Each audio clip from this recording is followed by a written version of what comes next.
A big thank you to Jenai for allowing us to spend a few moments with you this afternoon and convey our story to you about our city. I do want to sort of go through about 3 or 4 steps in my short address to you today. Pretty much to start off, to talk about who we are and where we've come from and why we actually exist. We're probably the new boys on the block when you look at sort of the names of Jenai and Huawei and Cisco and HP. They've been around for quite a while. We've only been alive for about 5 years, nearly 5 years. And then what we will be to Christchurch and its surrounding areas. Touch a little bit on about, so what does this fibre mean to you? I'm not going to go to the extent that Paul did, just give you some sort of views as from where we sit, and then really finish on what our commitment is to Christchurch going forward. So, I mean, as I said, we're a young company. We grew up with an aspiration to make a difference. We realised that in order for this city to be a city where businesses wanted to invest in, where people wanted to live in, that it needed broadband infrastructure. And that was really why we were effectively given birth to, you could say, to actually create that vibrance around the business community and from a social development perspective to actually drive things forward in that regard. So it was quite transformational, our aspirations for the city and what we were about to embark on. And we knew that we had to be good at what we did to be able to compete in this telecommunications environment, because the telecommunications environment is very, very tough to actually win in. And we were pleased to receive a number of awards in our early years that recognised a whole bunch of things in relation to innovation, customer experience and business growth, revenue growth, as we delivered as an organisation. And I must point out that we're a fibre company and a fibre company only. We don't do any wireless, we don't do any copper, we're purely fibre. We don't retail, we purely just wholesale. So we've got quite a narrow focus as to what we do. And therefore it's important that what we do actually works well, because we know that your businesses absolutely rely on the fact that if you've got your business operating over a communications network, hey, guess what? It's got to work. And you'll see our stand back there. We've got multi-tubing, ducting, air-blown fibre. It's the latest technology. It's got incredible amounts of resilience and flexibility within it. And we can say it works. You know, it sustained 10,000 earthquakes plus, and it didn't break. So there's a lot of effort and design went into the actual engineering of the network in itself, and it actually delivers to our customers' need. And there's over 350 kilometres of it working its way around the city as we sit here today, and I'll show you a bit of a picture of that in just a moment in itself. And I guess that's a bit of a so what? Can I connect to it? Well, you know, there's about 14,000 premises that are actually sitting right outside of their fibre network that can connect to it today. And there's a large number which already are delivering services over that network as we speak. So what was important to us as an organisation was to make sure that we delivered to the customer experience. We talked to our customers, and our customers said, hey Steve, we want an open product. We want a product that can do what we want to do with it. Now you all know in the old days where products were constrained, it could only do certain things. We effectively delivered a big, fat, dumb pipe to the customers. It was either fibre or it was an open Ethernet product. And the customers really embraced that and actually enabled them to innovate and create service innovation and actually take the businesses to another level. We would claim that we've got the largest schools local network in the country. There's about 61 schools connected to our network. There's another 12 soon to go on, so that's 73. That's just over half the schools in our area are actually using our network services as we speak today. And you know, it's a pretty crappy business case. You lose a lot of money, but the key thing here is that you've got to get your kids at school to actually use technology so that when they go up through the educational system and come out into the business environment, they're absolutely versed and absolutely can work with technology and know what it means to them and how can they operate their businesses. So that's our social contribution to Christchurch as a city. And we've probably got the most extensive fibre-connected health network in Christchurch. We've got most of the health organisations connected to it. And when you think about it, they're absolutely reliant on our network to actually work to provide the health services. So it's really sort of credit to us that we can actually get them connected to our network in itself. And as was pointed out in the intro, we've been impact positive since year 2, which is a pretty remarkable story for us. in the way that we've driven and taken our business forward. And For all of our sins, we were awarded the UFB contract in May last year to expand that network out to a wider area. So that's our network today. Effectively, the blue area is if you happen to be one of those blue shaded little squares, then you can actually connect to our network today through your retail service provider, Genai. The yellow areas are the areas which are in progress at the moment, which effectively completes the major commercial builds in Christchurch by September this year. A little green area at the bottom is our first fibre to the home network, which has already commenced, and that's in the suburb of Horsville, and that's programmed to be finished around about June this year. And then we're going to sweep into the northwest quadrant around the Papanui, Fenelton area and start building out in that area there. And I perhaps shouldn't say any more on that, otherwise I might have my friend CFH on my back. But effectively at the end of the day, there's going to be 20,000 homes that will be ready to be fibre to the home services delivered to them by the end of this year. So we're really starting to pick up the pace and really increasing the fibre penetration in our city in itself.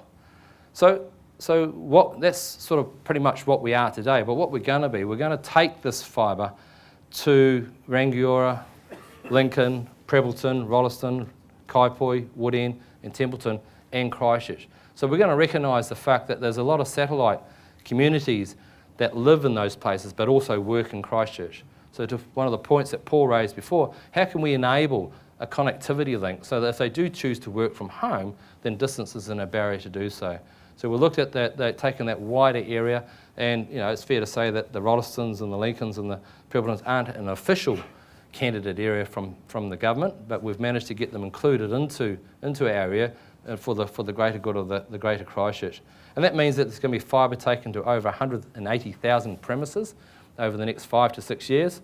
And it's a total investment in the order of $400 to $450 million over 10 years. So that's a significant investment being made by this city in the community of the city itself, which is major. And unfortunately, there's going to be a requirement to fibre about 20,000 premises. I say unfortunately because that's probably as a result of the earthquakes. Most of these greenfields, subdivisions are going to occur on the outer skirts of the west side of town, and the Rangioras and the Rollestons and the Lincolns. But we're committed to taking fibre to all of those, so that not only do you get a brand new house, you also get the state-of-the-art fibre technology there as well, with the appropriate services running over them. So, and we're working with a number of organisations as to how we can assist in the rebuild of Christchurch, and that we can make it a smarter city than what it was before we were hit by the earthquakes of recent time. I guess the important thing to understand is that we are council owned, and we take this investment as a commodity type infrastructure. So we're not looking for huge returns on our investment, and we're not being impatient relative to securing our returns. And what that means is that we can offer the price points in the marketplace that actually makes it attractive for your service provider to give you innovative services on top of. So what do we actually offer? Well, as I said, we just offer fibre, nothing but fibre. And to the ultimate infrastructure, we think, to the likes of Genai as a service provider to all you as their customers. I'm not going to get into the technical detail of dark fibre and Ethernet services. We all know those pretty well. Effectively, you can dial up whatever bandwidth that you require. I guess the point I want to make is that, in my mind, speed is no longer the issue. We've always talked about broadband and the speed, and we've always talked that relative to the fact that the old technologies of the world have some form of inability to accommodate endless speed. But when you look at the capabilities of fibre, it's virtually unlimited. You can go as fast as you like for as much as you can afford. So to me, it's all about creating affordable bandwidth and creating an environment where you can afford the bandwidth, because we all know that the requirements and the usage of bandwidth is increasing on a day-on-day basis, a month-on-month basis, and a year-on-year basis. And some of the reports say that the amount of data that's going to be transported is going to be 5 times greater in 5 years' time.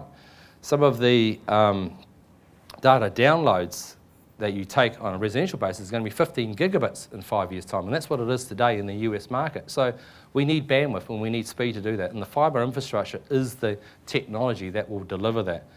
And from an affordability perspective, it's really important to understand that this is no longer reserved for the elite few. It used to be only the big corporates that could afford the big expensive fibre access solutions. Well now, dare I say it, it's cheap as chips. It's possibly even cheaper than your copper-based solutions you've got today. So it is affordable. Would have liked the prices to be a little bit higher, but they're not. But at the end of the day, it's all about driving innovation out into our business community to drive that. So what we're about is creating, we call it an IT foundational platform, a fibre mesh throughout this whole city that will enable people to work and play wherever they choose to do so over the next wee while. So what does this mean to you? I mean, you'll probably know more about this than what I will.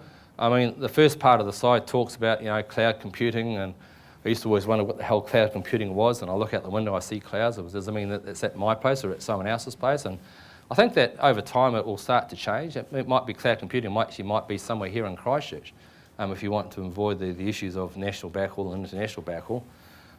But that's destined to grow as well, 15 times over the next 5 years. Multi-site connectivity, virtualization, co-hosting, you know all this stuff, and you're all actively working on these as solutions for your businesses in themselves. And you look at the way in which it will transform your business in regards to the market reach. How can I extend my market reach? How can I increase my customer experience? And what's the cost optimization I can get as a result of that? So that's really good business case material for yourself.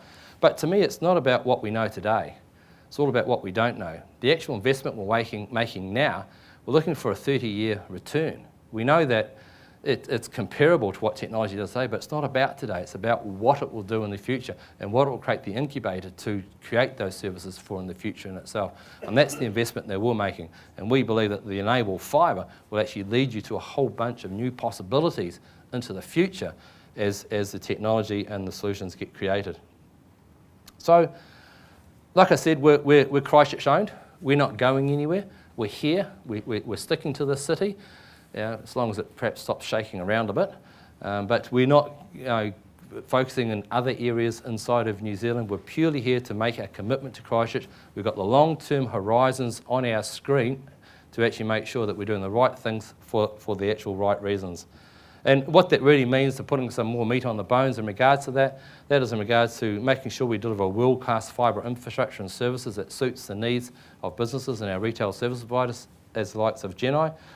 We actually actively promote the use of fibre and actually make sure that people are getting the most out of fibre that they can possibly can. That's understanding the products and services that you require in order to extract that value. And to maximise our coverage, we're not going to cherry pick as to who we go to. We're going to go to everyone that we can within our coverage area. As I said, over 180,000 premises to actually make sure that it's available to all on an affordable basis. And we're making that investment in our city. As I said, $400 to $450 million in the first 10 years for our city to be the best city for people to work and play in New Zealand, and ideally from around the world. And we'll play our part in the rebuilding of it. We'll make sure we get that right.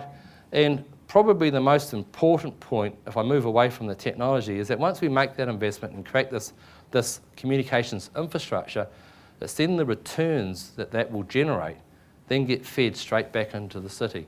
So what I mean by that is that we'll generate free cash flow sometime soon. And that free cash flow enables the city to reinvest it in more parks, swimming pools, and make the city a greater place, not only from a communications perspective, but as a greater place to work and play. That's our commitment to our city. Thank you.